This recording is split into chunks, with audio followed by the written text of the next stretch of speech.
Welcome to Not Milk Never Milk. Subscribe if you're lactose intolerant.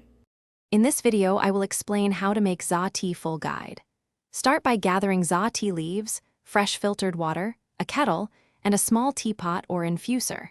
Heat water to the correct temperature and pre-warm your teapot to preserve aroma. Measure precisely to balance strength and flavor, and steep for the ideal time to avoid bitterness. I will walk you through tasting, adjusting, and serving tips to enjoy every cup. To brew za tea perfectly, I show 3 simple methods you can use at home based on time and tools. For a delicate cup, heat water to around 175 degrees F and steep for 3 minutes, tasting early to prevent bitterness. If you prefer strong flavor, use a slightly longer steep or gong fu with quick multiple infusions. I'll explain timing, leaf quantities, and how to adjust for your taste so each cup matches your mood.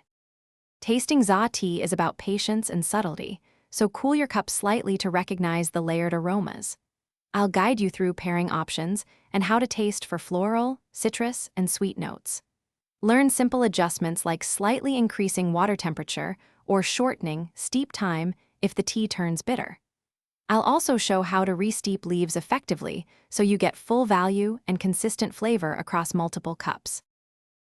Thanks for watching. If this was helpful, leave a like and consider subscribing. See you next time.